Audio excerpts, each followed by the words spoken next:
On souhaite mesurer l'efficacité d'un vaccin. Donc on a nouveau vaccin et puis le vaccin standard. Et après, il y en a qui sont malades et il y en a qui sont non malades. Alors, dans tous les cas, il y a 400 personnes.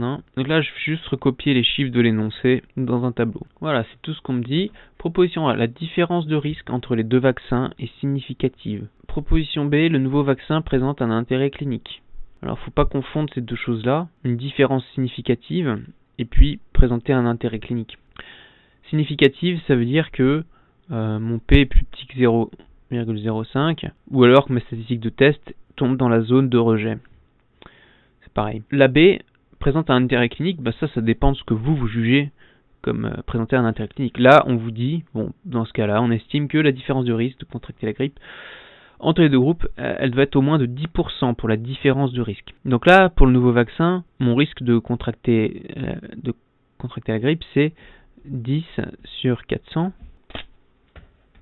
Donc le risque pour le nouveau vaccin, c'est 10 pour 400, c'est 2,5%.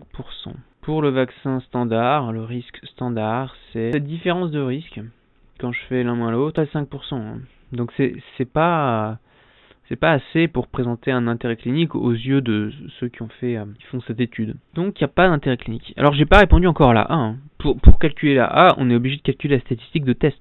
Et c'est quoi la statistique de test là ? J'ai deux groupes.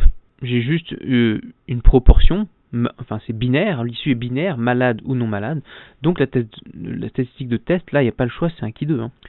Donc là on calcule le Qui2 comme avec la technique du répétitoire de la semaine 4. On a Qui2 qui vaut delta 2 sigma sur le produit des côtés, avec delta qui vaut 10 fois 370 moins 30 fois 390. Ça fait moins 8000.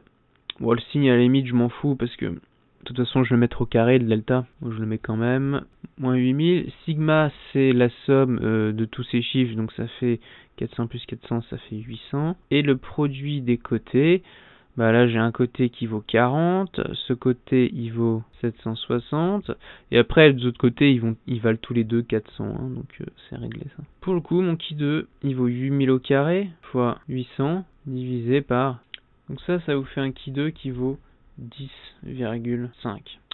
Est-ce que c'est plus grand que la valeur de référence? Pour le Qui2, la valeur de référence c'est 3,84. Ouais, c'est clairement plus grand. Donc la valeur P, c'est significatif. P sera plus petit que 0,05 du coup. Proposition C, on peut être confiant à 95% que la vraie valeur du risque chez les personnes qui utilisent le nouveau vaccin est comprise entre, alors là on vous donnait dans la question 1,5 et 3,5%. Donc vous donnez ça pour intervalle de confiance. Est-ce que c'est vrai? Comment on calcule un intervalle de confiance pour une proportion? Vous prenez votre proportion, P, et vous faites plus ou moins de sigma sur racine de n, où sigma, pour une proportion, c'est racine de P fois 1 moins P. Donc là, mon intervalle de confiance, ça va être 2,5%, plus ou moins 2 fois racine de P fois 1 moins P, en remplaçant P par 0,025, moi j'ai 0,156, et vous divisez par racine de n, racine de 400 c'est 20. Du coup ça vous fait 2,5% plus ou moins, alors moi j'ai 1,6%. Du coup ça veut dire que votre intervalle de confiance, ça va être 0,9%, 4,1%. Voilà, donc si on va être confiant à 95% du résultat, le vrai effet, le vrai risque pour les personnes qui reçoivent le nouveau vaccin, il pourrait tout aussi bien être aussi élevé que 4,1% ou alors aussi faible que 0,9%. Donc ce qu'on vous proposait là, 1,5, 3,5, c'était faux ici. Proposition D. Si 30 personnes du groupe N étaient tombées malades contre 10 dans le groupe S, donc c'est-à-dire si on avait inversé ça, on aurait obtenu la même statistique de test ainsi que la même valeur P.